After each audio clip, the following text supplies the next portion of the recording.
നമ്മളെല്ലാവരും പ്രാർത്ഥിക്കുന്നവരാണ്. നമ്മുടെ പ്രാർത്ഥനകളെല്ലാം സഫലമാകാറുണ്ടോ? എന്ത് പ്രാർത്ഥിക്കണം, എങ്ങനെയുള്ള പ്രാർത്ഥനകളാണ് സഫലമാകുക എന്നതാണ് ഇന്നത്തെ വിഷയം. എന്നെ പരീക്ഷയിൽ നല്ല മാർക്കോടെ വിജയിപ്പിക്കണേ, നല്ല ജോലി നേടിത്തരണേ, വീട് വെച്ച് തരണേ, കാറ് വാങ്ങിക്കാൻ സാധിക്കണേ, സമ്പത്ത് നേടിത്തരണേ, ഇങ്ങനെ നീണ്ടുപോകും നമ്മുടെ പ്രാർത്ഥനകൾ.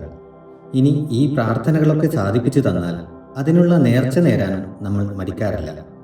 രക്തപുഷ്പാഞ്ജലിയിൽ തുടങ്ങി തുലാഭാരം, ഉരുളൽ, ഉരുളികമർത്തൽ, അങ്ങനെ നീണ്ടുപോകുന്നു നമ്മുടെ വഴിപാടുകൾ. ഇതൊക്കെ കണ്ടീഷണൽ പ്രാർത്ഥനകളാണ്. ഇങ്ങനെ പ്രാർത്ഥിക്കുന്നതിന് കാരണം കലിയുഗത്തിൻ്റെ കലി ബാധിച്ച നമ്മുടെ മനസ്സാണ്. ഇങ്ങനെയുള്ള കണ്ടീഷണൽ പ്രാർത്ഥനകൾ സാധിപ്പിച്ചു തരുന്ന നമ്മുടെ വെറുമൊരു ജോലിക്കാരനല്ല ദൈവം. നിങ്ങളൊരു കാര്യം മനസ്സിലാക്കണം. ധനം, സമ്പത്ത്, ഐശ്വര്യം, സുഖം ഇവയൊക്കെ നിങ്ങളിൽ എത്തുന്നത് പ്രാർത്ഥനയിലൂടെയല്ല, നിങ്ങൾ ഈ ജീവിതത്തിൽ ചെയ്ത നല്ല കർമ്മങ്ങളിലൂടെയാണ്, അതിൻ്റെ കർമ്മഫലങ്ങളിലൂടെയാണ്. അതുപോലെ വേദന, ദാരിദ്ര്യം, കഷ്ടപ്പാടുകൾ ഇവയൊന്നും ആരും പ്രാർത്ഥിച്ചു നേടുന്നതല്ല, അതും കർമ്മഫലമാണ്. ശത്രുക്കളെ ഉന്മൂലനം ചെയ്യാൻ വേണ്ടി ശത്രു സംഹാര പൂജ നടത്തുന്നു. ഇവിടെ ആരാണ് നിങ്ങളുടെ ശത്രു? നിങ്ങളെ കുറ്റം പറഞ്ഞവരോ നിങ്ങൾക്കെതിരായി നിൽക്കുന്നവരോ അല്ല നിങ്ങളുടെ ശത്രുക്കൾ. കാമ, ക്രോധാദി ചിന്തകളടങ്ങിയ നിങ്ങളുടെ മനസ്സാണ് യഥാർത്ഥ ശത്രു. ഈ ശത്രുവിനെ സംഹരിക്കുവാനാണ് ശത്രു സംഹാര പൂജ വിധിച്ചിരിക്കുന്നത്.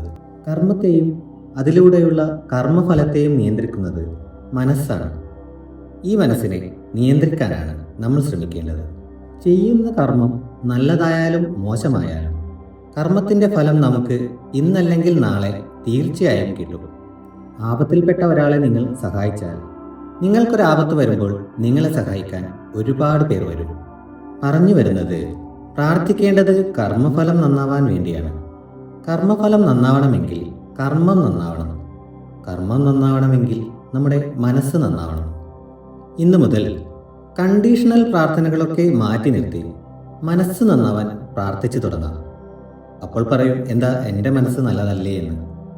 എല്ലാവർക്കും അവരവർ നല്ലവരും നല്ല മനസ്സിനുടമയുമാണ്. നമ്മുടെ പോരായ്മകൾ നമുക്ക് തിരിച്ചറിയാൻ സാധിക്കില്ല. മനസ്സിൻ്റെ പോരായ്മകൾ മാറ്റാൻ പ്രാർത്ഥിച്ചു തുടങ്ങണം.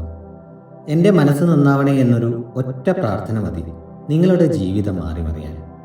ഇത് നിബന്ധനകളൊന്നുമില്ലാത്ത സഫലമാകുന്ന പ്രാർത്ഥനയാണ്. ഇതിലൂടെ നിങ്ങളുടെ കർമ്മം നന്നാകാൻ തുടങ്ങും. നല്ല കർമ്മഫലം നിങ്ങളിൽ എത്തിച്ചേരും. നല്ല മനുഷ്യനായി തീരും. ഒരു നല്ല മനുഷ്യനായി തീരുക എന്നതാണ് എൻ്റെ മനസ്സ് നന്നാവണേ എന്ന പ്രാർത്ഥനയുടെ പൂർണ്ണത. ഇങ്ങനെ നിങ്ങൾ പ്രാർത്ഥിച്ചു തുടങ്ങിയാൽ കുറച്ച് ദിവസങ്ങൾക്കുള്ളിൽ നിങ്ങളിൽ പല മാറ്റങ്ങളും വന്നു തുടങ്ങും. ഉറക്കം നഷ്ടപ്പെട്ട രാത്രികൾ ഇല്ലാതാകും.